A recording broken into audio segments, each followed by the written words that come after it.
ఇది మామూలు విజయం కాదు. కొంత రాజకీయ చైతన్యం ఉన్న వాళ్లకు, కొద్దిపాటి రాజకీయ పరిజ్ఞానం ఉన్న వాళ్లకు అర్థమవుతుంది. ఎప్పుడైనా ఏ రాష్ట్రంలోనైనా మన రాష్ట్రంలోనైనా రూలింగ్ పార్టీ సర్పంచులు 80-90% గెలుస్తుంది. అది కామన్. అది అధికార పార్టీ వాళ్ళు 80 నుంచి 90% సర్పంచులు సహజంగానే గెలుస్తూ ఉంటారు. గతంలో బీఆర్ఎస్ పార్టీ కూడా అధికారంలో ఉన్నప్పుడు మనము కూడా 80 నుంచి 90% సర్పంచులు గెలిచాం గతంలో. కానీ ఈసారి కాంగ్రెస్ అధికారంలో ఉంటే బీఆర్ఎస్ పార్టీ దాదాపు 35 నుంచి 40% సర్పంచులు గెలిచింది. తక్కువ కాదు, 4000 సర్పంచులు బీఆర్ఎస్ పార్టీ గెలిచింది. 4000 అంటే మామూలు మాటనా? అంటే ఇది దేనికి సంకేతం? ఒకవైపు రేవంత్ రెడ్డి కాలుకు బల్పం కట్టుకున్నట్టు తిరిగిండు. జనరల్ గా సర్పంచ్ ఎన్నికల్లో ముఖ్యమంత్రులు అంటే వాళ్ళు తిరగరు. రేవంత్ రెడ్డికి డౌట్ వచ్చింది, నా ఈ బలిగేటట్టుందని. డౌట్ వచ్చి ఏం చేసిండు? ఎన్నికల కోడ్ను ఉల్లంఘిస్తూ జిల్లాకు పోయి మహిళా సంఘాలలో పిలిపించుకొని దీనికి కొబ్బరికాయ కొడుతున్నా, దానికి కొబ్బరికాయ కొడుతున్నా, ఇది శాంక్షన్ అయిపోయింది, అది శాంక్షన్ అయిపోయింది అని ఊరిచ్చి మాటలు చెప్పి గల్లీ రేవంత్ రెడ్డి తిరిగితే కూడా జనము బండకేసి కొట్టిండ్రు. రేవంత్ రెడ్డికి దిమ్మ తిరిగే తీర్పిచ్చింది ఇలా తెలంగాణ పల్లె ప్రజలు. అంతా ఒక ముఖ్యమంత్రి తిరిగి కాళ్ళేళ్ళ పడ్డాడు. ఇక సిగ్గు లేకుండా ఎంత దారుణంగా మాట్లాడిందంటే, నేను చీరలు ఇచ్చినా మీరు చీరలు కట్టుకొని వచ్చి మా కాంగ్రెస్ కోటైంది అని చిల్లర మాటలు కూడా మాట్లాడాడు. అది నువ్వు 2 బతుకమ్మలకు చీరలు ఎగబెట్టినావు, అది ఇచ్చింది ఒక్కటి, ఇచ్చింది సగం మందికి. అది కూడా ఏదో స్కూల్ యూనిఫామ్ లెక్క ఆశా వర్కర్లకు అంగన్వాళ్ళకి ఇచ్చినట్టు ఇచ్చిండు, ఒకటే కలర్. దాన్ని ఎవరు నచ్చలే. ఇంకా దాన్ని కట్టుకొని వచ్చి నాకు గుద్దుర్రి అన్నారు. గుద్దుడు గుత్తే 4000 సర్పంచులు బీఆర్ఎస్ గెలిచింది. ఇందాకెవరో మాట్లాడుతూ అంటుండ్రు, మా శశాన్ అన్న ఎవరు అన్నారు, ఇక రేపు ఎంపీటీసీ జెడ్పీటీసీ ఎలక్షన్ వస్తుంది, దాంట్లో కూడా మంచిగా గెలిపియాలని మా సోములన్న అంటున్నాడు. ఈ దెబ్బకి ఇక పెట్టాడిగా ఇంకా పెడతాడు. ఈ సింబల్ లేని సర్పంచ్ ఎన్నికల్లోనే గూబ గుయ్యం అనిపించింది రేవంత్ రెడ్డిది. రేపు కారు గుర్తు కనబడ్డదనుకో మైండ్ బ్లాక్ అయిపోతుంది రేవంత్ రెడ్డి. గుద్ది చూపెడతారు జనం. కారు కనబడితే కేసీఆర్ కనబడతాడు, కారు కనబడితే బీఆర్ఎస్ కనబడుతుంది. రేపు నాకైతే నేను అనుకుంటున్నా, ఈ సర్పంచుల దెబ్బకు ఈ 4000 సర్పంచులు బీఆర్ఎస్ గెలిచినాక ఇంకా Revanth Reddy MPTC ZPTC election పెట్టే ధైర్యం చేస్తాడని అయితే నేను అనుకుంటలేను. వెనక పోతాడు. ఇక పెట్టాడు, 1-2 ఏళ్ళ దాకా పెట్టాడు, అసలే పెట్టాడు. ఇక నాకైతే డౌటే, ఆయనకు ధైర్యం చాలుతుందని నేనైతే అనుకుంటలేను. కొద్దిగంత అకలున్నాయి, అర్థమైపోయాయి. అన్నం ఉడికిందా లేదా చూడనీకి ఒక మెతుకు ముట్టుకుంటే చాలు. జనరల్ గా 90% గెలవాల్సిన కాంగ్రెస్ 50% లోపే పరిమితమైందంటేనే ఇవాళ అర్థం చేసుకోవాలి. అర్థమైంది. ప్రజలకు బీసీ రిజర్వేషన్ 42% ఇస్తా అని మోసం చేసినావు. రైతులకు 15,000 రైతు బంధని మోసం చేసినావు. రైతులకు యూరియా ఇయ్యకుండా తిప్పలు పెట్టినావు. రుణమాఫీ సగం మందికి కూడా కాకనేపాయే. 2 పంటలకు రైతు బంధు ఎగ్గొట్టిండు. సన్న వడ్లకు బోనస్ ఎగ్గొట్టిండు. ఎవరికి దళిత బంధు బంద్ అయిపోయింది. దవాఖాన పోతే కేసీఆర్ కిట్ బంద్ అయిపోయింది. చెరువులలో చేప పిల్లలు పోస్తలేరు. గొర్రె పిల్లల పథకం బంద్ అయిపోయింది. నువ్వు చేసిందేమున్నది? ఆడోళ్ళకు ఫ్రీ అన్నావు, మగవాళ్లకు డబుల్ టికెట్ కొట్టినావు. ఆడోళ్ళకు ఫ్రీ అంటేవి, మగవాళ్లకు డబుల్ టికెట్ కొడుతుంది. ఇంకే నువ్వు చేసిందేంది? నువ్వు కొత్తగా ఇచ్చిందేమున్నది? కేసీఆర్ ఉండంగా ఎప్పుడన్నా యూరియాకు తిప్పలైందా? కేసీఆర్ ఉండంగా వడ్లమ్మనికి ఎప్పుడన్నా తిప్పలైందా? ఏం గోసపెడుతుండ్రు రేవంత్ రెడ్డి? యూరియాకు తిప్పలే, పండిన వడ్లు అమ్మాలంటే తిప్పలే, మక్కల పైసలకు ఎదురు చూడాలి, రైతు బంధు రాదు, బోనస్ బోగస్. ఇంకా నాకు ఎవరు ఓట్లు ఎత్తారంటే యాడికెళ్ళి ఎత్తారు? ఇవి గెలిచినవి కూడా ఎన్ని రకాల తిప్పలు పెట్టిండ్రు. పోలీసు వాళ్ళు ఒక దిక్కు, గుండాగాన్లు ఒక దిక్కు, భయభ్రాంతులు గురి చేస్తూ, అధికార దుర్వినియోగం చేస్తూ, ముఖ్యమంత్రి కాలుకు బల్పం కట్టకుండా తిరుగుడు, ఇన్ని కథలు పడంగా కూడా నువ్వు 50% గెలవకపోతుంది. దీన్ని బట్టి అర్థమైతలేదా ఎటున్నది? మళ్ళా కేసీఆర్ రావాలని ప్రజలు కోరుకుంటున్నారు. మళ్ళీ కేసీఆరే ముఖ్యమంత్రి కావాలని ఇవాళ ప్రజలు కేసీఆర్ గారి వైపు ఎదురు చూస్తున్నటువంటి పరిస్థితి ఉన్నది. అయితే ఈరోజు ముఖ్యంగా నేను సర్పంచ్లను కోరేది ఒక్కటే, ఎదిగితే ఒదగాలంటారు పెద్దలు. ఏం చెప్పిండ్రు? ఎదిగితే ఒదగాలి. గెలుపు అనేది మన బాధ్యతను పెంచుతుంది. గెలువంగానే కొంతమంది అంగిలాగు మార్చేస్తారు, కొత్త బట్టలు కొట్టిస్తారు, బూట్లు కొంటారు, అద్దాలు కొంటారు, పైకి చూస్తారు, కొత్త మోటార్ సైకిల్ కొంటారు. ఇవన్నీ ఏం చేయొద్దు. మనం ఏం చేసినా కూడా రోజు పొద్దుగాలు లేచి మెదక్కొస్తారు ఏదో పని ఉన్నట్టు. మన పని గ్రామ పంచాయతీ. ఏదన్నా కొద్దిగా పని ఉంటే మండల ఆఫీస్లో వారంకో 3 రోజులకో పోవాలి. కానీ రోజు పొద్దుగాలు లేచి కడకు బట్టలు వేసుకొని మోటార్ సైకిల్ కిక్ కొట్టుకొని మెదక్లో పడద్దు. మనం ఊళ్ళోనే పని చేసుకోవాలి. ఎదిగితే ఒదగాలంటారు. మాట మంచిగా ఉండాలి, ఇంకా ప్రేమగా ఉండాలి, ఇంకా మంచిగా నవ్వు ముఖంతో మాట్లాడాలి. కొన్ని పనులు అయితాయి, కొన్ని కావు. అయినంత వరకు చేస్తూ ఉండాలి. ప్రేమతో మాట్లాడుతూ ప్రజలకు అందుబాటులో ఉంటూ మంచి సేవ చేసి మంచి పేరు తెచ్చుకోవాలి. పదవులు కొంతమందికే వస్తాయి. ఒక్కొక్కరు తక్కువ కొట్లాడినరా? మీరు 5 నలుగురు పోరాటం చేయంగా మీరు గెలిచిందంటే మీ మీద ఎంతో నమ్మకంతో ప్రజలు గెలిపించారు. ఆ నమ్మకాన్ని, ఆ బాధ్యతను మీరు కాపాడుకోండి. ఆ బాధ్యతను నిలబెట్టుకోండి దయచేసి. అయితే ఇక్కడ ఒక విషయం, మీకు పైసలు ఇయ్యరు అనేదో మాట్లాడుతుంటారు. 15వ ఆర్థిక సంఘం నేరుగా గ్రామ పంచాయతీకే డబ్బులు ఇస్తుంది. దాంట్లో గవర్నమెంట్ సంబంధం ఉండదు. ఆర్థిక సంఘం డబ్బులు రూపాయికి 80 పైసలు గ్రామ పంచాయతీలకు వస్తాయి.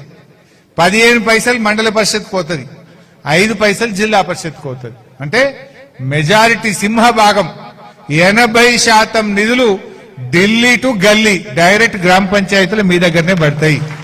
ఆ చెక్ పవర్ మీకే ఉంటది. దాని మీద ఎవరికీ అధికారం ఉండదు.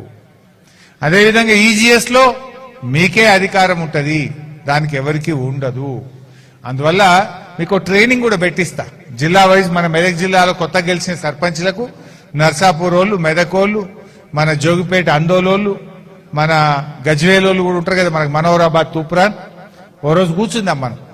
మీకు మంచిగా ఒక 2 గంట మీకు పెన్ను పేపర్ ఇచ్చి మీకేం అధికారాలు ఉంటాయి, మీరు ఎట్లా ఆఫీసర్లతో మాట్లాడాలి, మీరు ఎట్లా పని చేసుకోవాలి, మంచి ట్రైనింగ్ ప్రోగ్రామ్ కూడా పెట్టిస్తాం మీకు. మీరు 22 తారీఖు ఛార్జ్ తీసుకున్నాక ఈ నెలాఖరులో ఒకరోజు ట్రైనింగ్ ప్రోగ్రామ్ పెట్టుకుంటే మీకుండే అధికారాలు, ఎలా పని చేయాలి, ఎలా చేసుకోవచ్చు, అన్ని వివరాలు కూడా ఒక మంచి శిక్షణా కార్యక్రమం పెట్టి మీకు అన్ని కూడా అర్థమయ్యేటట్టుగా ఒక పూట చెప్తా. మంచిగా తాత్పరంగా ఒకరోజు కూర్చుందాం. మీకు అన్ని విషయాలు కూడా మీకు వివరించేటువంటి ప్రయత్నం కూడా చేస్తా. అయితే ఓడిపోయిన వాళ్ళు కూడా ఉన్నారు. పాపం ఓడిపోయిన వాళ్ళు బాధపడద్దు. నేను మా సిద్దిపేటలో చూసిన, మరి ఈడు ఎట్లుందో తెలియదు కానీ పోయిన తాప ఓడిపోయిన వాళ్ళు ఇప్పుడు ఎక్కువ గెలిచారు. పబ్లిక్ కూడా పోయిన తాప ఓడగొట్టినరు, పాపం అనుకున్నట్టున్నారు. ఈ తాప సగం మంది వాళ్ళే గెలిచారు నా దగ్గర. పోయిన తాప ఓడిన వాళ్ళు ఈ తాప గెలిచారు. అందువల్ల ఓడిపోయిన వాళ్ళు కూడా బాధపడకుండ్రు. మల తాపకు భవిష్యత్తు ఉంటుంది. ఓడిన వాళ్లకు భవిష్యత్తు ఉన్నది, గెలిచిన వాళ్లకు బాధ్యత ఉన్నది. ఓడిన వాళ్ళు నిరాశ చెందొద్దు, భవిష్యత్తు ఉన్నదని నమ్మకంతో పనిచేయండి. గెలిచిన వాళ్ళు బాధ్యతతో పనిచేయండి మళ్ళా గెలిచే విధంగా. ఇది మనం చేయాల్సినటువంటిది. అయితే మా శశన్న మాట్లాడుతూ రోజు 20 ఛాయలు దాయిపోమన్నాడు. ఇప్పటికే మా వాళ్ళు ఖర్చులు అయిపోయారు, తక్కువ చేసినారు. నాకు తెలుసు అందరికి అప్పులే ఉంటాయి. ఇలా 2 రూపాయల మిత్తి, రూపాయి మిత్తి యాడ దొరుకుతాడు అడకెచ్చి పెట్టిరు. అందువల్ల అంత ఈజీ కాదు. శశన్న ఛాయలు తాగిచ్చి అంటే రోజు అంటే కష్టం. ఎప్పుడన్నా ఇంటికి వస్తే మా వస్తారు కానీ అప్పుల పాలై ఉన్నారు పాపం వాళ్ళు. చాలా మంది మమేకమవుతారు, తలలో నాలుకలాగా మెదులుతారు, అందుబాటులో ఉంటారు. పొద్దున్నే మోరీలు సాఫ్ చేస్తుందా లేదా చూస్తారు, టైం మీద నల్లా వస్తుందా లేదా చూస్తారు, వీధి దీపాలు వెలుగుతున్నాయా లేదా చూస్తారు. తప్పకుండా మంచిగా పని చేసుకుంటే మీకే మంచి పేరు ఉంటుంది. అందువల్ల మీరేమీ బాధపడద్దు. ఇంకోటి కూడా మీకు గుర్తుపెట్టుకోండి, దోషాలైతే మళ్ళా మన గవర్నమెంట్ వస్తుంది. 2 ఏళ్లలో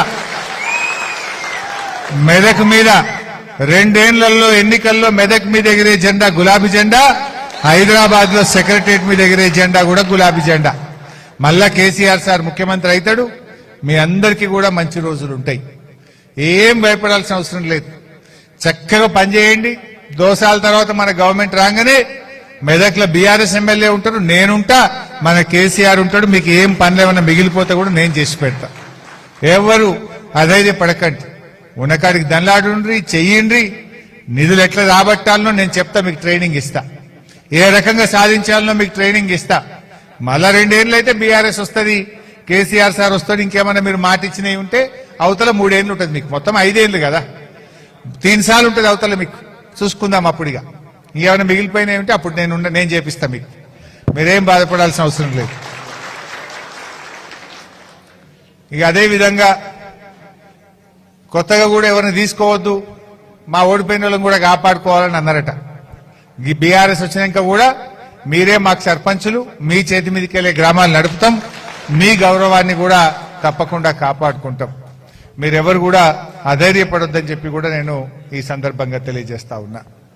మరి ఈరోజు కాంగ్రెస్ వాళ్ళు చాలా గుండాగిరి దాదాగిరి చేసిండ్రు, పోలీసులను ఇష్టమునొచ్చి వాడుకున్నారు. ఇక కొంతమంది ఎమ్మెల్యేలు అయితే ఇక మీ ఊరికి నేను రానేరాని మీ ఊరు ముఖమే చూడడం సర్పంచ్ గెలిపియపోతా అన్నాడు. ఒక మంత్రి అయితే మీ ఊరికి ఇల్లు ఇచ్చేది లేదు, ఏమి ఇచ్చేది లేదండి. అయ్యా జాగిరా నువ్వు ఇచ్చినందుకు? ఇది ప్రజల సొమ్ము, ప్రజలు ప్రభుత్వానికి పన్నులు కడితే ఉండే ప్రజల సొమ్ము. అది మీ ఊరికి అనడానికి నువ్వెవరివి? ఇంకొక ఎమ్మెల్యే, ఆయన ఏదో ఊరు, ఆయన అయితే కుర్చీ వేసుకొని కూర్చున్నాడు ఆడ పోలింగ్ బూత్ కాడ. పోలింగ్ బూత్ కాడ ఎమ్మెల్యే కూర్చున్నాడు. ఇక అయితే వంగి వంగి దండం పెడుతుండు, లేకపోతే బెదిరిస్తుండు.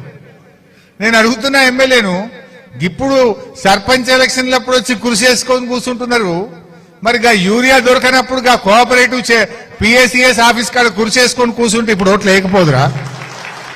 యూరియా దొరకనప్పుడు, వర్షం పడుతుంటే తడుచుకుంటా లైన్లలో నిలబడ్డప్పుడు, పండుగ పూట కూడా పండుగ నిడిచిపెట్టి పొద్దున్న దాకా లైన్లో నిలబడ్డప్పుడు ఈ కాంగ్రెస్ మంత్రులు, ఈ కాంగ్రెస్ ఎమ్మెల్యేలు ఎందుకో కుర్చేసుకొని అప్పుడు కూసోలేదు? మా పిల్లలు పురుగులన్నం మాకొద్దని రోడ్డు ఎక్కుతుంటే, మా పిల్లలు గురుకుల పిల్లలు దవాఖానల పాలవుతుంటే ఈ కాంగ్రెస్ మంత్రులు ఎమ్మెల్యేలు ఎందుకో గురుకులాల కాడ కుర్చేసుకొని కూసోలేదు? వడ్లు తడిసిపోయి కొనకపోతే ఆ వడ్ల కొనుగోలు కేంద్రంలో ఈ కాంగ్రెస్ ఎమ్మెల్యేలు వచ్చేందుకో కుర్చేసుకొని కూసోలేదు? గప్పుడు కుర్చేసుకొని కూర్చుంటే ఇవాళ ఆ పోలింగ్ బూత్ కాడ సర్పంచ్ ఎలక్షన్ల కాడ కుర్చేసుకోవాల్సిన అవసరమేంది? రేవంత్ రెడ్డి 4,000 పింఛన్ అవ్వాతాతలకు ఎందుకు ఇస్తలేవని రేవంత్ రెడ్డి ఇంటి ముంగట ఈ ఎమ్మెల్యేలు ఎందుకో కుర్చేసుకొని కూర్చుంటలేరు? రేవంత్ రెడ్డి ఆనాడు బాండ్ పేపర్ రాసిచ్చినాం, అక్క చెల్లెలకు 2,500 మహాలక్ష్మి కింద నెలకి ఇస్తామన్నాం, 2 ఏళ్ళు అయింది, 60,000 బాకీ పడ్డాం అని రేవంత్ రెడ్డి ఇంటికాడ ఎందుకో కుర్చేసుకొని కూసోరు? గాడ కుర్చేసుకొని కూర్చుంటే పోలింగ్ బూత్ కాడ కుర్చీలు వేసుకొని కూర్చోవాల్సిన అవసరం లేదు. ఈడ కుర్చీలు వేసుకున్నా, వంగి దండాలు పెట్టినా, బెదిరించినా, పోలీసుల్ని వాడినా ప్రజలు తెలివైన వాళ్ళు మిమ్మల్ని బండకేసి కొట్టిండ్రు, బీఆర్ఎస్ పార్టీని గెలిపించారు. ఇప్పటికైనా కళ్ళు తెరువుంది. మీరు బెదిరించాల్సింది ప్రజల్ని కాదు, మీరు బెదిరించాల్సింది రేవంత్ రెడ్డిని. నువ్వు ఫుట్బాల్ షోకులు కాదయా రేవంత్ రెడ్డి, నువ్వు ఆడుకోవడానికి 5 కోట్లతో స్టేడియం కట్టుడు, వాడేవాడు మెస్సీని పట్టుకురావడానికి 100 కోట్లు ఖర్చు పెట్టుడు, అందాల పోటీల మీద 100 కోట్లు పెట్టుడు. అందాల పోటీలు ఎవరికి కావాలి?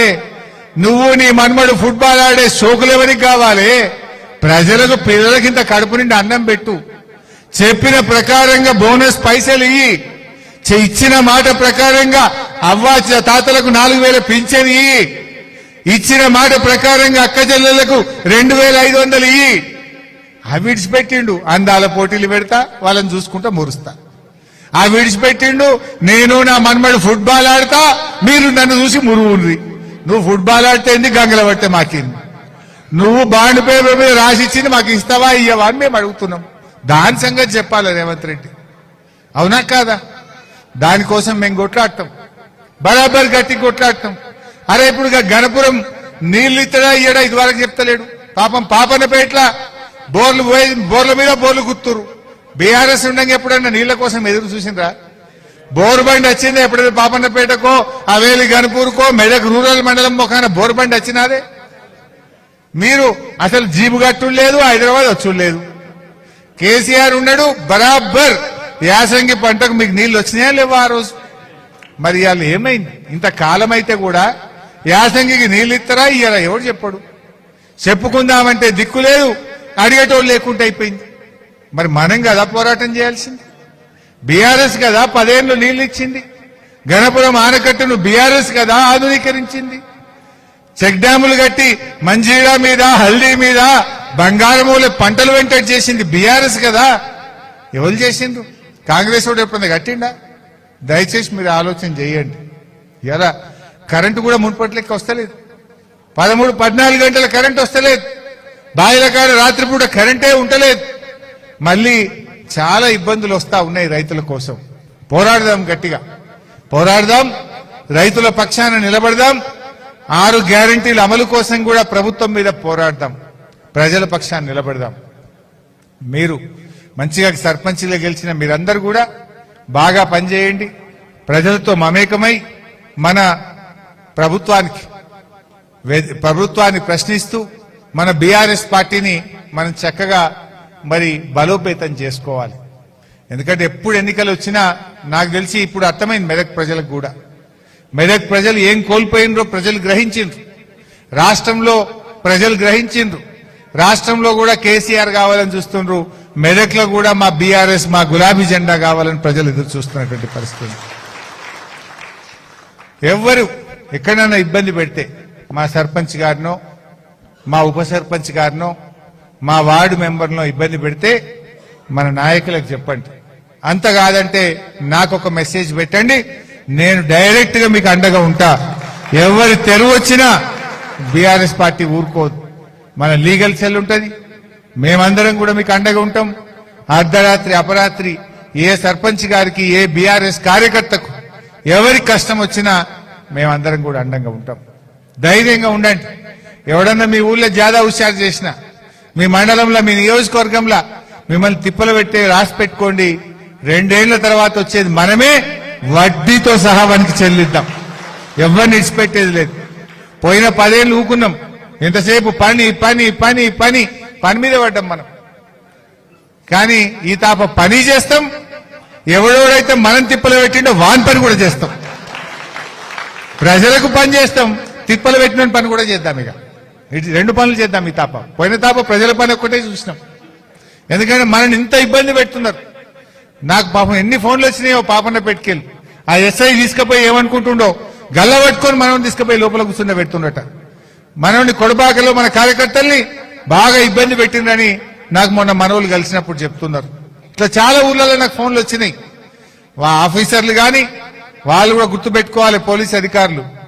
ఈ గవర్నమెంట్ రేవంత్ రెడ్డి శాశ్వతం కాదు. గవర్నమెంట్ అనేది ఇవాళ వస్తుంది, రేపు పోతుంది.